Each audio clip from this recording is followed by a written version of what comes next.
Live. You are live. Hello, welcome everyone to Sunday night KloobySnack time. It is 8 o'clock Pacific out on the West Coast, but 11 Yep. p.m. Eastern time. And this is number 43. What's happening, Abby? Hi. Let me go ahead and, look at that. There's Sue coming in from Australia. If Hello. anybody else would like to join us, the link is down below if you want to get into the conversation, tinyurl.com/KloobySnack43.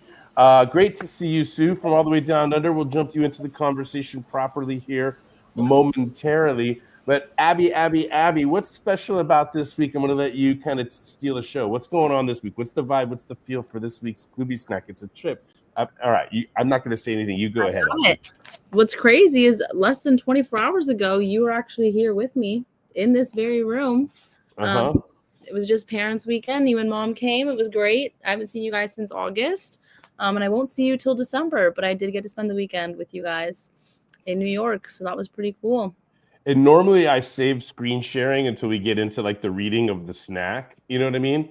But I'm just going to comment right away how you had very specific instructions that for pre-game, right? You're calling it pre-game before going out. Like there's there's a huddle, there's the meeting of the masses in the dorm rooms, right? I remember that when I was in the dorms, there were certain hubs, certain doors would stay open, people would congregate and get ready to do their thing. But you had very specific instructions for me, and it was to show up with the beer. So I love this picture that Mom got of like the local walking distance Target. I just wanted to go ahead and establish like it's kind of a dream come true to be away at college, whatever college it was going to be. You know, a year ago at this time, we knew you'd be somewhere. We didn't know where. And then we progressed in getting through the book, and it became real and clear to us you're going to be in Fordham. It was fun to be there that weekend to drop you off, but it was super fun to be there this weekend. I'm going to ask you to take over again on the microphone. And what were some of your highlights of having Mom and I there to visit you this weekend? One, I think like the initial like seeing, I saw, because you and Mom flew in separately. So then seeing you, and I was like tracking you on Life 360 and being like, okay, like come over here. And I was waiting outside for you. And then he dropped his backpack on the sidewalk to come over and give me a hug. Which sounds dramatic saying it, but it was fitting in the moment. So that there was that. And then also the same thing with Mom. It was cute. I don't know. See, like the first initial seeing each other. And then obviously last night was fun. That was fun with the pizza. That was great. Oh yeah. That was talk about the pizza place. But yeah, this is what the scene Abby was describing, where I guess I put my backpack back on at this point. We'd stopped hugging each other long enough to take some pictures. I love the tear that streamed down and messed up your makeup right there. So, and there's the dorm room right there. There's your roommate, and then actually we're having fun with KloobySnack. Super fun. Go ahead, keep going. Talk some more. And then we went to the Edge, which was really fun. It's like I don't know what story it's on, the 100 and something. Do you have pictures from that, Dad? I do. Let's see it. I do. Oh yeah, let's see what we got. Let's see some photo. It's always like everything in New York is so photogenic. All right, so there's when Mom came into town, and then fun stuff, hanging out at the coffee shop, and then we took a tour around Fordham. I love these pictures with the Ram. Sue, you know, your buddy Jeff here is in Aries, so anytime to take a picture with the Ram. And that was Madison Square Garden, which you didn't go. And then the next day there we go. Yeah, here's the Edge. There you go. That gives a good idea. My girls up at the top of the world. Yeah. And then we walked the High Line, right, which is a little bit of historic New York City, right? Getting to our cousin, my cousin Jay, and his sister Nancy, our cousins. They met us for lunch. We had a great lunch, and then we went out with your friends. And it was kind of like, was it interesting to you that Mom and I were the only parents ready to party with you guys? Love that. Sue loves the High Line. No, it wasn't interesting. I know that I been aware that you guys were fun, cool parents. So surprising. Oh, I hear Cookie. Oh yeah, the dogs are barking. Yeah, and it's Brody's. It was fun. You go.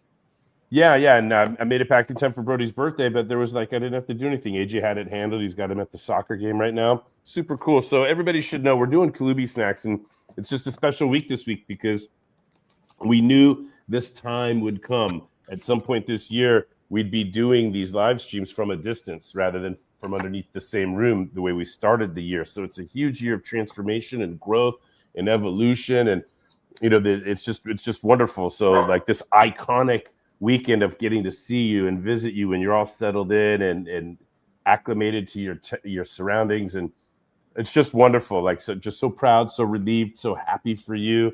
So it's just fun to sit back and watch you with your friends and see your posture, the way you walk the streets, the way that you used to walk around before is different. The way you walk now, your head is up, you have tempo, you have pace, you have purpose, you know what you're doing, you're excited about where you're going. Mm-hmm. It's just everything about seeing you this weekend was wonderful. Thanks. Abby. So it's just interesting that here I am, I was just there with you in that room less than 24 hours ago. So It's fun.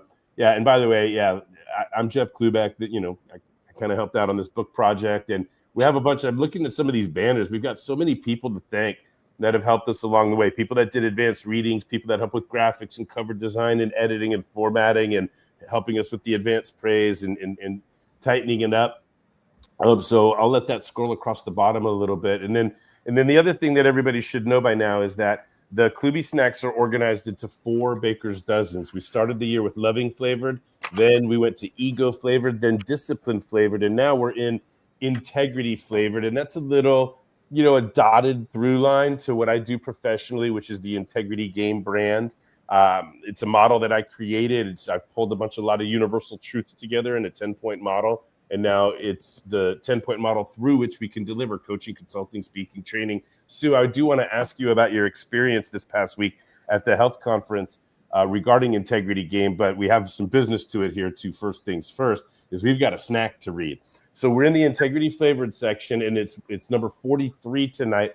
But as a matter of review, which we always like to do, we can go ahead and kind of go over the snacks that got us started in this section and up to this point. Are you ready, Abby? Yeah, I am. All right. So we started this section with KloobySnack number 40. Behavior is the evidence of our integrity. There will never be an integrity game keynote delivered, at least not by me. Sue, I don't know what your version looks like, because you get to tweak it. But you never deliver the integrity game keynote without delivering this line. At some point in the keynote, behavior is the evidence of our integrity. Not, I was just trying to, or I only wanted to, or I thought you wanted me to, or anybody in my situation would. It's none of those things, right? It's our behavior is the evidence of our integrity. All right.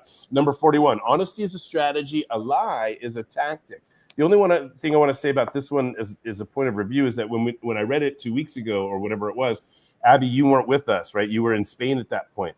So not only did I have to read what you had written about this snack, but also I remember this snack being one of the ones that the way that I originally had it worded, it didn't jive with you and you wanted to reword it. And I thought my instinct to be like, okay, however you want to word it, I don't care. Let's just stay with me in this project. And it was one of these choose your battles wisely type of deals. Yeah. So I was happy when you came back last week and you got to read your own response. We got to talk about that a little bit. And then last week, of course, KloobySnack number 42. This is almost like epicentric to the entire vibration we're trying to create with the integrity game, which is to make accountability less threatening, make accountability non-threatening. But we always know that accountability will always feel like an attack when we're not ready to be 100% responsible for our own behavior. So as much fun as we have with KloobySnacks, as much of a daddy-daughter thing it is, at the end of the day, it's just part of my overall brand promise to the marketplace. We want to make it easy and fun to look within. We want to take this accountability thing and make it a little less threatening so that we lean into greater results in our lives. So having said all of that, before we read this week's snack, Abby, you got anything else before we get into this week's reading? No? What is playing right now? Okay. What's going on? Something is playing on my phone. Wait, on my computer. Wait, so did you guys hear that? Yeah, I heard something, but I don't think I hear it anymore. I was watching one of my son's tapes back for a movie that I auditioned for that just came out today. But I was watching it back yesterday, and then it just started playing on my computer. It really scared me. Sorry, I was hearing my own voice. Sorry. I've had that happen before where there's something playing somewhere in the background and I got like 100 windows open and I don't know which one it is. And Oh my gosh, I all got right. really scared. I heard a voice and then I was like, who is that? And then it said, hi, I'm Abby Klubeck, and I got scared. Sorry. Okay, I'm ready. Sorry. You just don't answer back or else you're fine. If you start answering back, then It's really then you should be stressful. really scared. All right. So number 43, here we go. We are never guilty of ignorance, but we are always guilty when willfully ignorant. Let me go ahead and bring up the visuals on this, Abby, so we can begin to get the reading going. Where do I have the visuals on this? There we go. All right. There we go. Here we are. We are never guilty of ignorance, but we are always guilty when willfully ignorant. Abby, take it away. Ignorance is bliss. This saying is thrown around in conversations, but I don't think people really think about the concept of ignorance. Ignorance is not always a choice, or at least not a negative one. Being ignorant, purposely shielding yourself from more knowledge, is sometimes done to protect an individual. At times, knowledge can be harmful. Constantly choosing ignorance over knowledge is where the problem lies. Choosing ignorance means a person is unwilling to learn, grow, love, connect, etc. The unwillingness to learn directly impacts one's growth internally, which has the potential to interfere with their integrity. Not going out of our way to learn something is not what makes a person guilty. A lack of effort is not incriminating. Actively putting in effort to not learn does make us guilty. So though the saying is ignorance is bliss, the word bliss is interchangeable with other words and meanings. Ignorance is dangerous, ignorance is a choice, ignorance is protection, ignorance is preventative of love, growth, knowledge, connection.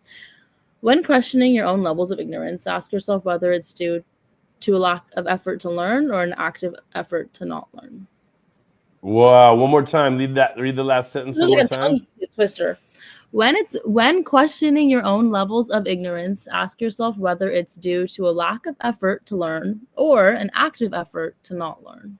Yeah, what a huge difference. So there's some obvious here, ignorant versus willfully ignorant. But let me ask you the same question I always ask. What is it like for you, Abby, to read that and to process that almost a year after having written it, especially given all of the changes and growth that you've experienced this year? I'll start off by saying a little color I'll add to my question. This is one of those snacks I remember last year when I would read it from you and I'd be like, wow, this diamond is really becoming polished from the coal here. It was one of these snacks where I'm like, wow, your maturity, your insights is starting to emerge. But what was your feeling looking at this snack again for the first time in over a year or almost a year? I don't want to speak for like myself a year ago because I don't really remember what that girl was feeling or what she knew. But like reading this a year later, like I like this seems like more of a not realization, but something that I feel like I really internalized more recently rather than a year ago. So I don't know if me a year ago was writing about something that I really didn't understand or writing about it and I thought I understood or what it was, but reading it now, it feels like this is like something that it's like, yeah, like this, I'm just now really understanding this. So it's interesting to see me like write about something that to me, I'm just now understanding, but apparently a year ago, I thought I did, or I claimed to have understood. So it's what, and I've had a lot of those with this section specifically, where like the integrity ones, I'm like reading my writing, and I'm like, I didn't even think I knew that yet. Well, I have to ask the follow-up question is like obvious. It's flashing bright lights at me. What is your understanding of your recent understanding of this particular snack? Like you just said it a second ago, like you feel like you really come to understand this snack more recently. So talk to me about that recent understanding of this particular snack. Like I love the emphasis that you made about it's, like you really shine a light on putting in effort not to know. That's really what I thought we wanted to capture with the KloobySnack in the first place. But what's going on for you that has such recency in terms of the impact of this particular KloobySnack? The big switch is like before, in high school, even though it's like you are really navigating things by yourself, it's like you have multiple people that are there to like keep you on the right path, that are like checking up on you to make sure you're taking all the right classes to do everything. You have teachers that like know you by name and will email you and like go find you in the hallways if you need to turn something in or like do something. And like it's all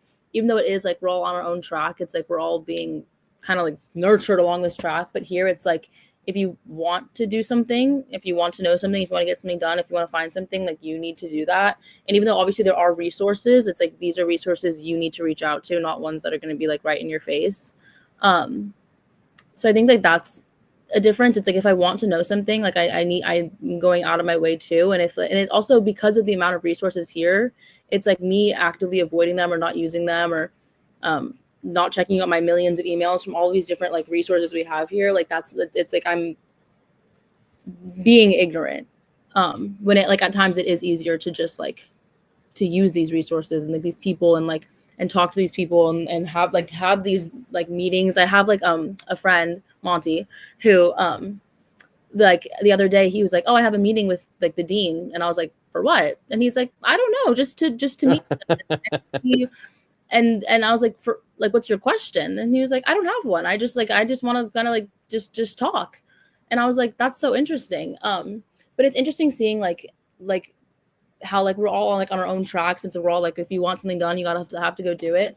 And seeing like who's like really taking advantage of that and who's not, and stuff like that. So it's kind of like that's I think that's like what initiated the big switch. I don't really have any like very specific examples that I can think of or would like give right now, but yeah, just the whole concept of like if I want something, then like I have to do it. I can't wait for somebody to remind me to, or stuff like that.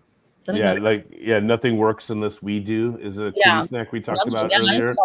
Yeah, Charlie is always good at pointing out how the KloobySnacks, as much as they stand alone, they never are alone. They always have a relationship, a connection to so many other snacks in the works, or in the project as a whole, or in any given section, but of course also across the sections. These like snacks weren't born in the cookie jar that they sit in. We just arbitrarily grouped them as we did. I have another follow-up question for you, Abby, and then I want to see what maybe Charlie or Sue, they honor them because they've taken time to be here with us. I want to get them into the conversation. Now, I felt your tongue in cheek when you said, oh, I can't even speak about that girl a year ago because that girl, I don't even remember who she is. And that sounds cute, etc. And I'll take you at face value there, but let me see if there is something there. Mm-hmm. As we read your response tonight, do you really have no memory for what life was like for you around a year ago when you started working on this project with me? Or is there anything that we can pull out of you as to how you had such a fun or accurate insight for this KloobySnack as it sounded when you read it just now? Well, I think when thinking back to like anything, not even just like related to this product, but anything from like a year ago, every time I like remember like, it's not like some version of myself, but something that like I went through, or a headspace or anything, I always like remember it in relation to something. So it's like I remember like writing these things and like thinking these things like in relation to the project itself. But like standalone, I couldn't tell you like if we looked at me a year ago and took the KloobySnacks away, like I don't know, like did I actually know any of this and think any of this? I don't know. Like if I wasn't talking to you, did I actually think any of this? Like it says I did. And like clearly some part of me did. And I think that like I was like freshly 17 while writing this. I don't know, like, and like growing up and adulting and all this stuff. But like, I don't know what I really knew. But I could tell you that like at the time, and there was rarely like times where I was writing something and was like, I have no clue what I'm saying. Like every time I was like, yeah, like I believe this, I know this, like, and it felt like I was like, I don't know how to word this in a way that makes it sound like, I don't know, but I felt so like above people. I was like, yeah, like I understand this stuff. And like, I bet nobody else my age does and all this stuff. And it's like, not like, did I know about any of this? Like, did I like, there's some stuff that I obviously I knew, I lived through, I've grown up hearing, but there was like newer ones where I was like, yeah, I get it. And now I'm like, I think I get it, but I think I get it now, but I knew I got it then. So I'm, And now you know how you didn't know as much as you felt that you knew, and this is the great lesson. This is hold on. I did know. Yeah. Both can be true. You're capturing a phenomenon that it's good to get familiar with as early as you are getting familiar with it, which is how certain we can be in the moment, and then how much clearer things look in the rearview mirror. The further we get away from something, we're like, oh my God, I really thought that I knew my shit back then, but oh my God. So I think that's a good thing for you to recognize, because that's going to happen again. Like, as certain as you are right now, you know what I mean? And all of the confidence and the certainty that you're building as a young lady in New York City, rightfully so, you're going to look back a year or 2 years from now and be like, oh my God, I was really ahead of myself as a freshman, wasn't I?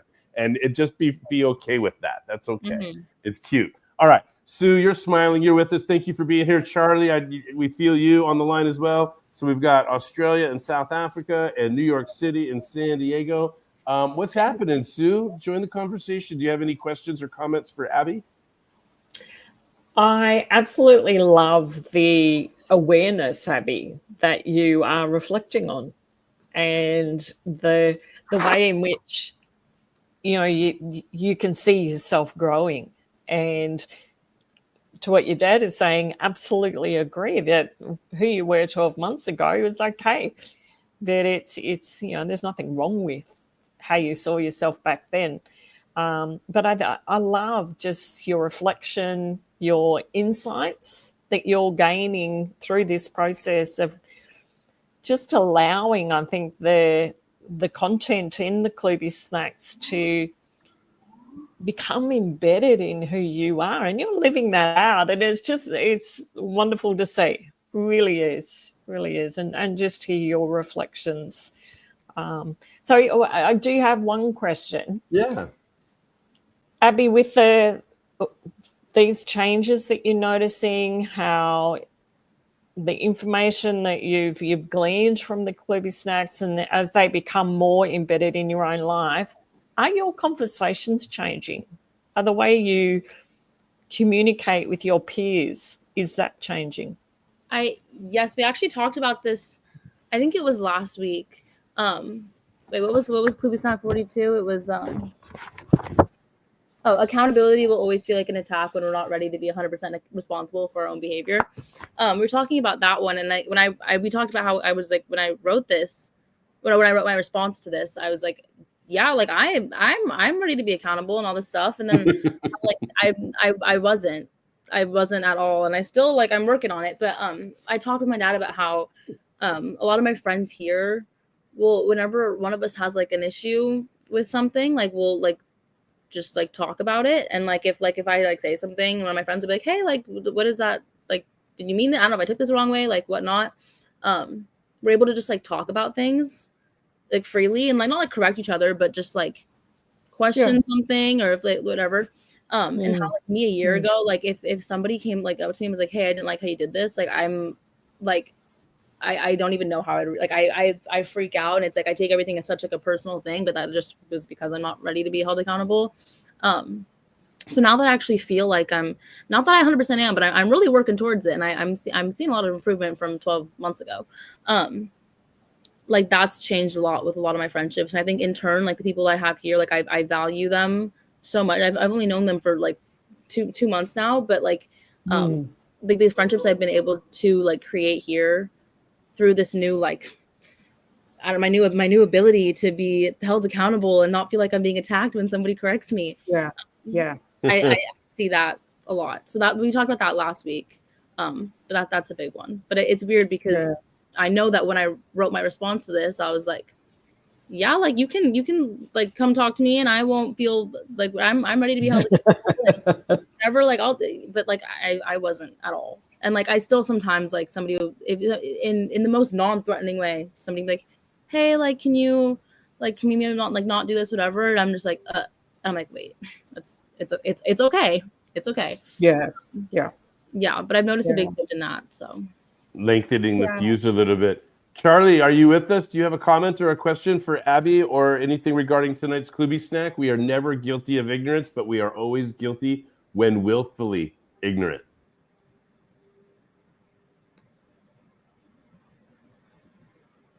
No. There we go. Hey, Charlie. I don't know what's going on with this mic turning on and off. Hello, Sue. Good to see you again. It's nice to see you. You know, Coach Jeff, as you mentioned earlier, these KloobySnacks are not in the individual jars. And this one ties in with the questions one. I'm trying to just recall it. Yeah, we had a Well- couple. Number six, when possible, replace statements with questions. No, I no, don't no, know if not that's the that. one. It's another one. It's not in the book, Oh, but it's something that we discussed before. It has to do with ignorance as well. That if you don't ask a question, it does not not asking a question does not show your ignorance, but not yeah. I know what ask- you mean. Yeah, asking a question will never show your ignorance as much as failing to ask will. I think is what you're getting Exactly. at. Yeah, Exactly. and it's Yeah, along no, the lines of, it's got the same rhythm. I don't know if you've heard this, but there's a famous quote, and I don't know who it's from. It's definitely not me, but it's around. It's like there's no difference between the person who will not read and the person who cannot read, right? And I've taken that saying before and projected that onto voting in my classrooms when I'm teaching the college freshmen, the 18-year-olds, like, hey, there is no difference between the person that does not vote and the person that cannot vote. And that's a similar vibration on what you're recalling, which is asking a question will never reveal our ignorance anywhere near as much as failing to ask will. And I think that's what you're talking about, like the choice to remain ignorant, which Abby really captured well in her writing. Go ahead, Charlie. she captured it very well. That you're willing. It all depends on your willingness. Do you want to learn something? Do you want to know about something? That differentiating factor comes where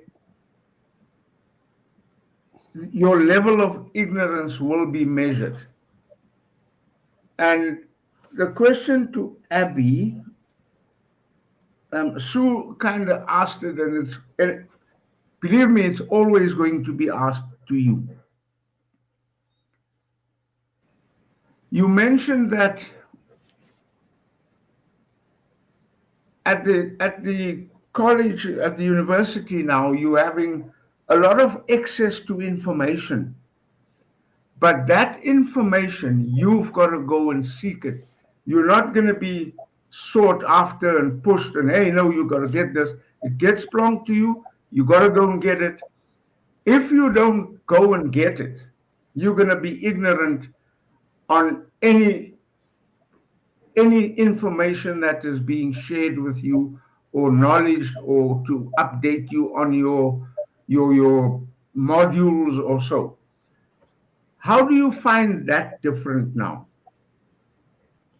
I think like you try to think of I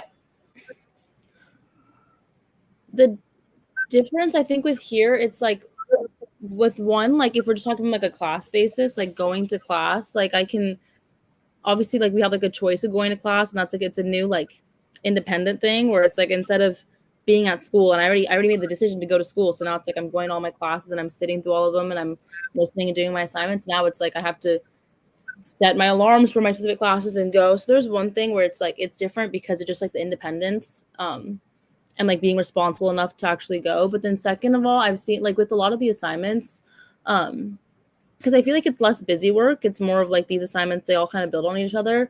I have the option to, well, I obviously do these. I'm like glitching. Well, I do my assignments, but I can either like just do.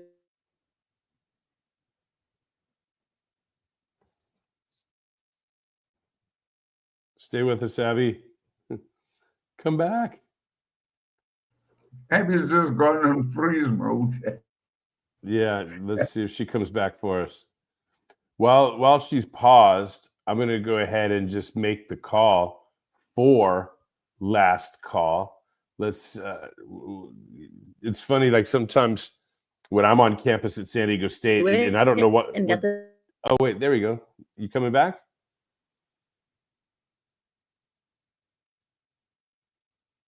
No. Done. Okay, are you in real time now? Abby, you were glitching out. You were frozen for Hello? a minute there. Testing 1, 2. Can you hear me right now? Yes. Can you hear me? Yes. My computer screen is literally off. It's completely black. Can you see me? You're frozen. But My we can hear computer's- you. What is happening? Okay, I guess we'll just leave it like this. I shouldn't touch anything. Can you hear us right now in Yeah, real I time? can hear you, but my computer is literally black. I can hear. Okay, well, you sound clear. We lost some of your answer there, but I've moved on to last call. Last Okay. call for comments, questions, jokes, riddles, limericks, haikus, or expressions of gratitude. Abby, Sue, did you want to share anything about your experience speaking, delivering the Integrity Game keynote last week at your conference that you think is relevant to what we're doing tonight? A couple of things really quickly. The tips that you went back to as you were coming into this session, tip 40 or KloobySnack, I should say, 40 and 42. Yes, definitely. I reference them. Behavior is the evidence of our integrity, and that accountability will feel like an attack. So, yes, they were part of my session with around 50 people, which was fantastic. And just really quickly, one of the comments that has come back since from a gentleman that was part of the session was, his comment to me was, "You have changed my view of integrity forever. I will never see it the same." Now, Abby, Sue, she's been studying with me on the Integrity Game thing since its beginning, its genesis, right? Yeah. And since before I was calling it the Integrity Game, like studying the approach to leadership, how we engage people, how we motivate people, how we hold people accountable. She's seen me speak. She's seen me do the coaching sessions, the mentoring sessions, like really, consuming, my stuff. And she got this beautiful opportunity to deliver at a very professional environment, a conference for healthcare professionals, as best I understand it. And that's the context. Now, Sue, how did that feel to be thought leading on a concept that people are just whipping around as if they've got it mastered, and we're like kind of, how did it feel? I'm loving for Abby to hear this.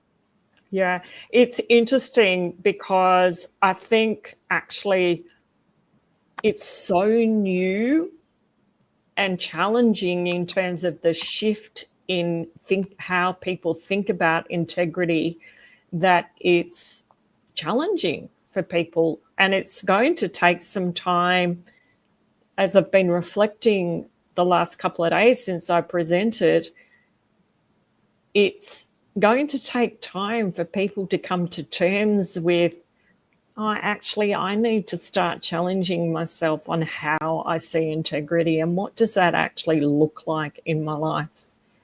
Yeah. So it was a bit in people's faces, I think, to go, because everyone put their hand up. Their hand. Yeah. There's a point at the keynote where we say, how many of you believe you have integrity? And everybody raises their hand, and you got them. What was it like for you? Like, I'm sure you're paying attention to delivering the content, but your level of familiarity, your level of confidence, did time slow down for you a little bit? Were you able to read and connect with the room as they were interacting with your message? Like, talk to me about your command, your presence, and how that's actually one of my biggest learnings to come out of it, is that from an environment perspective, it was, the room I was in was very much set up for a series of sessions over 2.5 days. And even though I'd been in a session the day before to make sure I knew what the room looked like, there were a couple of things that I would do very differently to empower that engagement.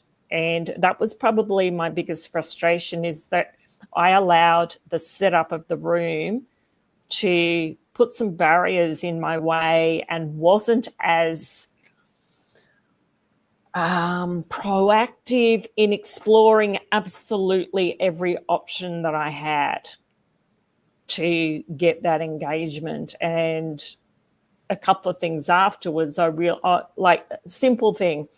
I was up on a podium, and that was the only access I had to a laptop to present the slides.